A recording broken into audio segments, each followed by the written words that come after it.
Hi there, mech fans. Welcome to Barg's Inventory.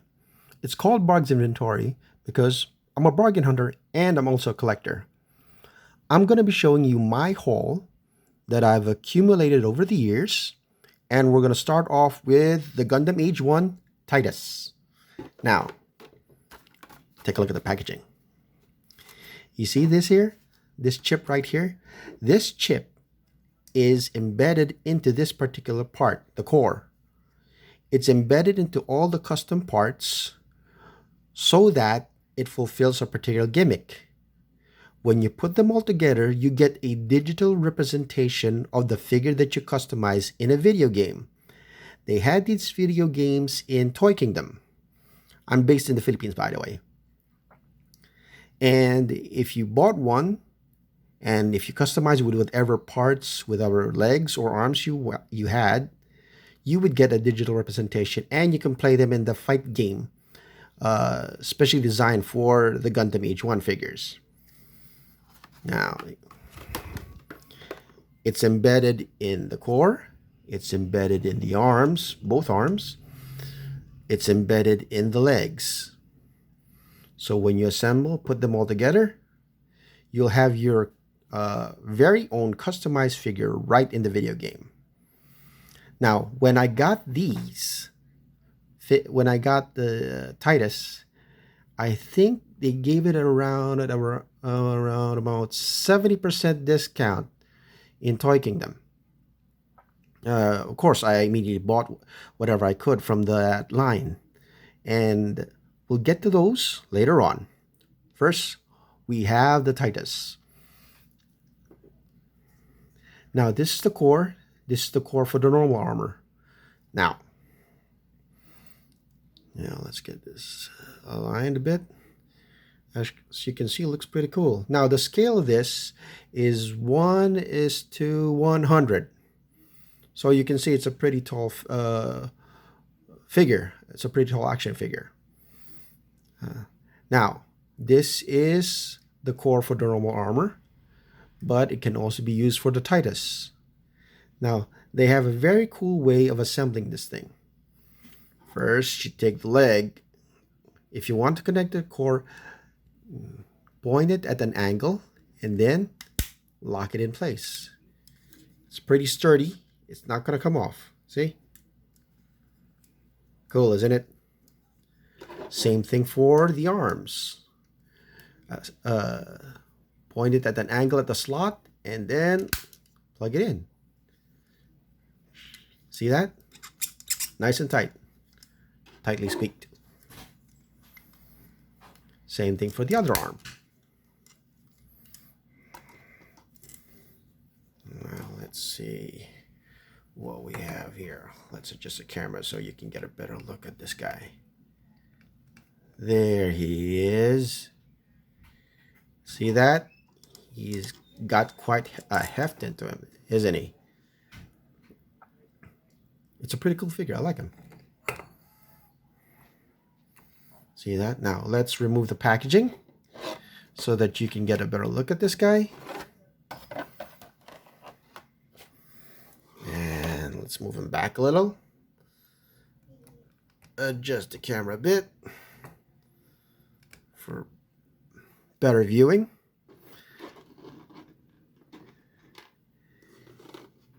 And he comes with these swords.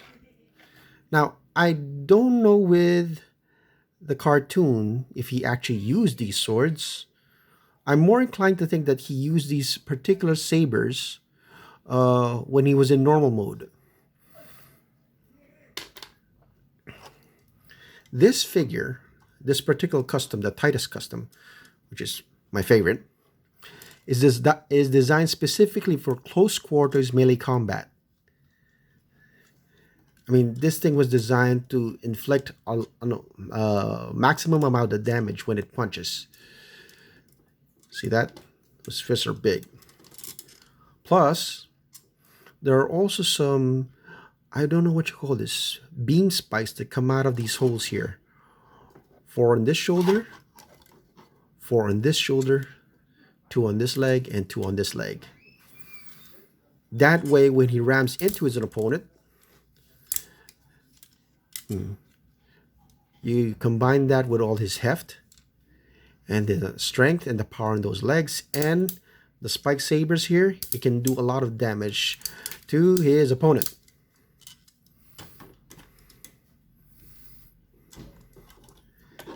He can also hold the swords. Let's see that.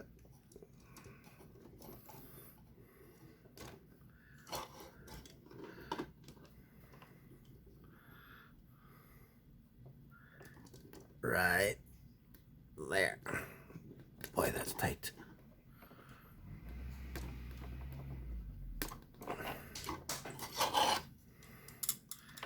As you can see, there's been some damage to it. I've had this figure for a very long time. Anyway, let's check him out. Let's check the head. See that? Guy's got green eyes. His head also in a ball joint. You can look down, look up a bit, not so much. Left, right, do the 360 thing. Yeah. There, that's for your poses for if you want. Now, shoulder. The shoulder can move all the way here. Full rotation. Yeah, we'll have him holding the sword. Elbows have about 90 degrees of bend. Legs can bend all that way, and then if you want his legs to move up,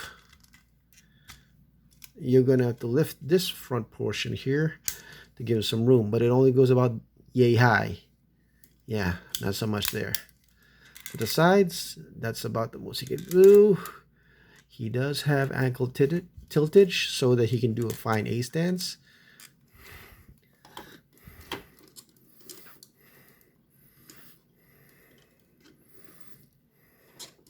I don't usually pose him with the swords because with all his power in his arms, shoulders, and legs, I don't think he really needs these weapons. I really think these were designed mainly for the normal mode. I wasn't able to get the normal mode, but I was able to get all sorts of other mobile suits. Anyway, as you can see, mine's still pretty tight. I mean, even after all these years, I can raise his arms this high, hold it in position, shoulders this high, hold them in position.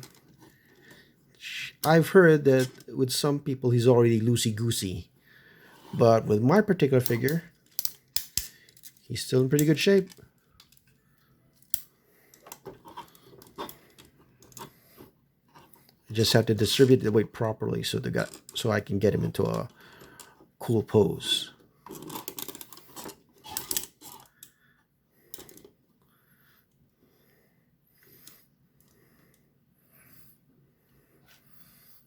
There you go. Now, you can remove these arms and these legs and put them with another core. Or you can actually place in a totally different totally different arm on each side. The legs, they basically stay the same for all the figures. But the cool thing about this is it's very customizable. You can create all sorts of new Gundam figures once you have a whole bunch of these, which I managed to get at a bargain. Now, let's remove these swords because they don't really go well with this guy. He's all about the power. He's all about that shoulder thing tackling right into you. And those legs kicking. Yeah, a knee lunge. Like that. Now, just give me a second. With the power of pause, I will get a stand for him. We'll have him stand on something green and lush. There you go. How about that pose? And like I said, he is on a green, lush field.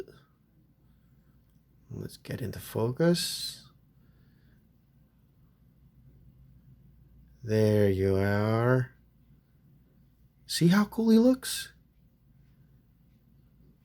I mean, that's why this is my favorite.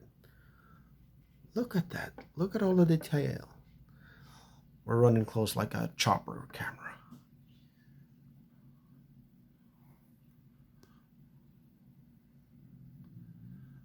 Look at those arms. Those beefy legs.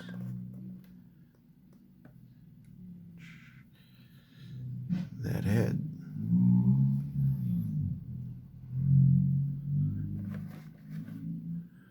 See that? I got this stand from Landmark.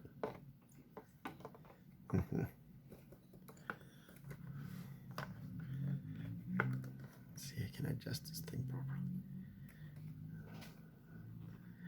There you go. Now let's get into the details of this thing. I mean, how much detail did they put into it?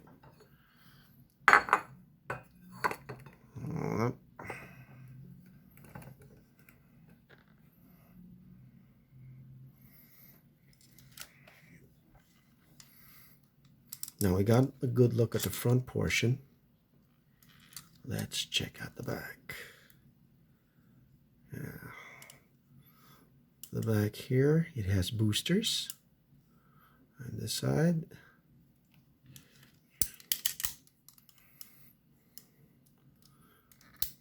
Pretty hefty legs. Pretty hefty figure. That's the bottom of his feet. I would imagine there are thrusters there. Those are thrusters that are molded in. Same thing for this one. The arms. Look at that.